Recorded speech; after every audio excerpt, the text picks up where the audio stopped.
नीचे सम्राट अशोक पर आधारित बिल्कुल नई, मौलिक, भावनात्मक और 30 मिनट लंबी कहानी प्रस्तुत है। यह कहानी मंच, कक्षा, सभा या सांस्कृतिक कार्यक्रम में सुनाई जा सकती है। इसमें इतिहास के तथ्य तो हैं, लेकिन कथा का रूप पूरी तरह नया और सुनने योग्य है। सम्राट अशोक, युद्ध से बुद्ध तक, 30 मिनट की एक नई कहानी। प्रस्तावना। आज मैं आपको एक ऐसी कहानी सुनाने जा रहा हूं, जिसमें एक राजकुमार है पर वह महलों से बहुत दूर है, जिसमें एक युद्ध है पर वह केवल खेतों में नहीं, मन के भीतर भी है, और जिसमें एक परिवर्तन है इतना गहरा कि एक निर्दयी योद्धा सम्राट से बढ़कर संपूर्ण मानवता का पिता बन जाता है। यह कहानी है सम्राट अशोक की। एक अंधेरे का राजकुमार। कहानी शुरू होती है पाटलिपुत्र से, मौर्य साम्राज्य की चमकती राजधानी। महलों में सोने की दीवारें, राजमार्गों पर घोड़े और राजसभा में तेजस्वी मंत्री। पर महल के एक कोने में एक युवा राजकुमार बैठा है, अशोक। वह बचपन से युद्धकला में तेज, पर दिल में सदा एक बेचैनी। राजकुमार अक्सर सैनिकों के अभ्यास स्थल पर जाकर बिना बोले तलवार चलाते रहते। उनकी आंखों में आग थी, पर भीतर कुछ और था, एक ऐसी खामोशी जिसे कोई नहीं समझ पाया। एक दिन गुरु ने पूछा, राजकुमार, इतना तेज क्यों? अशोक ने उत्तर दिया, क्योंकि संसार मुझे कमजोर समझता है।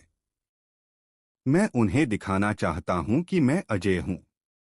गुरु मुस्कुराए पर बोले नहीं।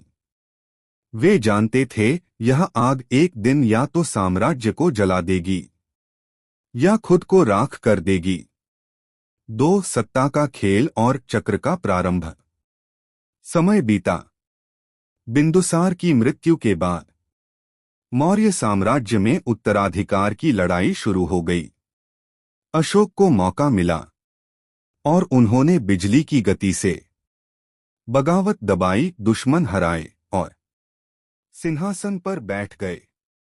राज्याभिषेक पर उन्होंने कहा, मेरी तलवार मेरा न्याय है। यह वक्तव्य इतना कठोर था कि दरबार में सन्नाटा छा गया। मगर अशोक ने सोचा, अब मैं पूर्ण हूं। पर वे नहीं जानते थे कि यह पूर्णता केवल एक पतन की शुरुआत थी। 3 कलिंग, वह भूमि जिसने अशोक को नंगा कर दिया। कहानी का सबसे महत्वपूर्ण अध्याय आता है कलिंग का युद्ध। कलिंग आज का ओडिशा था, जहां लोग स्वतंत्रता को सांस की तरह जीते थे। उन्होंने मौर्यों के सामने झुकने से इनकार कर दिया। अशोक। नीचे लगभग 30 मिनट की एक विस्तृत, सुविचारित और प्रवाहपूर्ण वाणी भाषण दिया गया है, जिसे आप प्रवचन, सांस्कृतिक कार्यक्रम, साहित्यिक गोष्ठी या किसी भी मंच पर बोल सकते हैं।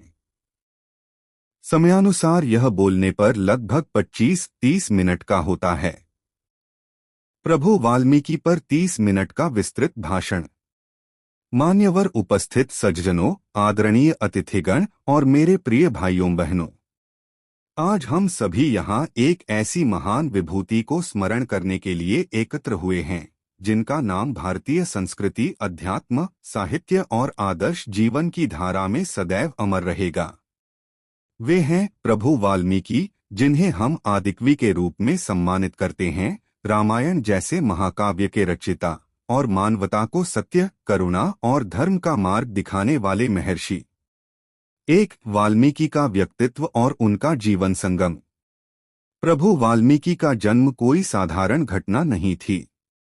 भारतीय संस्कृति में उन्हें एक ऐसे व्यक्ति के रूप में दर्शाया जाता है जिनका जीवन एक प्रेरणा है कि मनुष्य चाहे किसी भी स्थिति में हो, उसमें परिवर्तन की शक्ति सदैव मौजूद रहती है। कहा जाता है कि उनका आरंभिक जीवन कठिन परिस्थितियों में बीता। उनके भीतर भी वह जिजीविषा, संघर्ष और परिवर्तन की क्षमता थी जो उन्हें अंततः एक महान तपस्वी और ऋषि बना गई। वाल्मीकि की कथा हमें बताती है कि किसी व्यक्ति का मूल्य उसके कर्म और साधना से तय होता है, न कि जन्म से। यही शिक्षा उन्हें अमर बनाती है। दो आदिकवि क्यों कहा जाता है? रामायण केवल एक ग्रंथ नहीं, यह भारत माता की आत्मा है। और इस आत्मा को शब्द देने वाले महर्षि वाल्मीकि को आदिकवि कहा गया है। क्यों? क्योंकि संस्कृत साहित्य में श्लोक छंद की पहली रचना वाल्मीकि द्वारा ही हुई। पहला महाकाव्य भी उन्हीं की देन है।